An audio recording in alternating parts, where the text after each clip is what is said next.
Pada beberapa malam, saat langit di atas badai petir dahsyat tampak cerah, kamu bisa melihat elves, gnome, troll, atau blue jet. Blue jet terdengar aneh di sini, bukan? Tapi kita tidak sedang membahas soal dongeng. Ini semua adalah jenis kilatan petir yang berbeda, yang sebagian besar terlihat sangat tinggi di atas awan badai petir yang mengamuk. Kita ambil contoh sprite merah. Ini adalah kilatan cahaya yang muncul di atas badai petir yang muncul berkelompok. Kilatan ini jarang terjadi karena hanya disebabkan jenis petir khusus yang disebut sambaran awan ke tanah bermuatan positif. Muatan positif dipindahkan dari awan badai petir ke tanah sewaktu petir menyambar. Jenis petir ini hanya 10% dari seluruh sambaran petir. Selama lebih dari 1 abad, banyak yang percaya kilatan ini hanyalah legenda urban. Orang-orang melihatnya sesekali, tapi kilatannya begitu singkat, sehingga meskipun kamu cukup beruntung untuk melihatnya, kamu nggak punya cukup waktu untuk memanggil orang lain untuk menyaksikan fenomena ini juga. Bahkan ketika para ilmuwan atau pilot terpandang membicarakannya, komunitas ilmiah kebanyakan mengabaikannya. Pada tahun 1989, sesuatu yang aneh terjadi. Para peneliti dari University of Minnesota berhasil merekam sprite ini. Itulah awal mulanya orang-orang di seluruh dunia mulai membagikan video dan foto-foto sprite merah. Sprite merah bisa bermula dari bola berukuran 100 meter yang terbentuk dari udara yang terionisasi. Bola-bola ini melesat turun dari ketinggian sekitar 80 km dengan kecepatan 10% kecepatan cahaya. Para peneliti pun gak hanya mempelajari kilat yang meluncur dari awan mengamuk, tapi juga kilatan warna-warni yang melesat ke angkasa. Jadi, listrik merambat ke ionosfer yang bermuatan listrik dan pada saat bersamaan, listrik tersebut meluncur ke tanah. Sprite merah memiliki beragam bentuk, contohnya sprite ubur-ubur yang besar ini. Terkadang ukurannya bisa mencapai 77 km persegi. Kamu mungkin juga melihat sprite wortel atau sprite kolom, keduanya mirip, hanya saja sprite wortel memiliki sulur-sulur panjang, bagian bawah sulur biasanya berwarna biru, sedangkan bagian atasnya berwarna merah. Pada tanggal 22 Agustus 2022, kita berhasil mengambil beberapa foto memukau berupa garis-garis merah terang di langit di atas Gurun Atacama di Chili.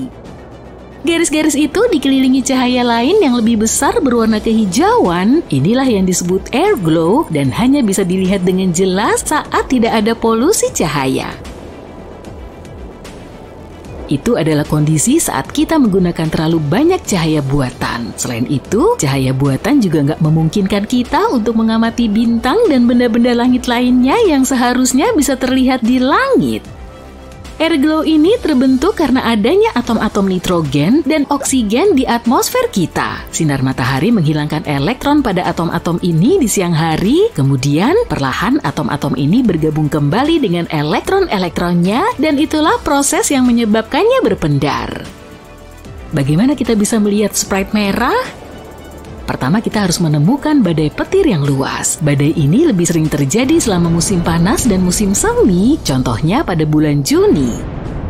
Tentu saja sprite bisa muncul kapan saja jika ada badai cukup kuat dengan petir di permukaan tanah.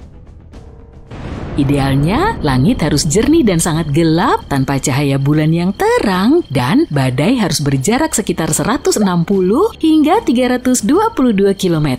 Dengan begitu awan gak akan menghalangi langit dan kita mendapat jarak pandang yang lebih baik. Dalam skenario yang sempurna, badai akan bergerak di sepanjang cakrawala yang jauh sehingga kita bisa melihat semua yang ada di atas awan. Kita bisa melacak badai menggunakan radar cuaca.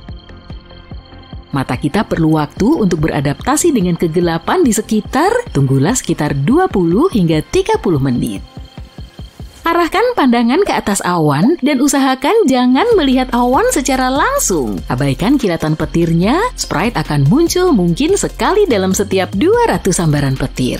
Jangan berharap untuk bisa menangkapnya dengan kamera ya, itu nggak gampang, tapi pemandangannya sendiri mungkin akan sepadan dengan penantianmu. Peristiwa ini dan peristiwa kilat serupa disebut juga TLE yang merupakan singkatan dari Transient Luminous Events. Blue jet juga patut disebutkan. Ini adalah cahaya biru redup yang membubung ke atas seperti kepulan asap sangat cepat di atas badai hujan es yang dahsyat. Peristiwa ini juga sangat jarang terjadi dan di dalam banyak kasus, kamu hanya bisa melihatnya dari dalam pesawat. Dan sekarang kita sampai pada makhluk-makhluk dongeng itu. Elves dalam konteks kilatan petir adalah piringan cahaya redup yang terlihat sekitar 97 km tingginya di atmosfer.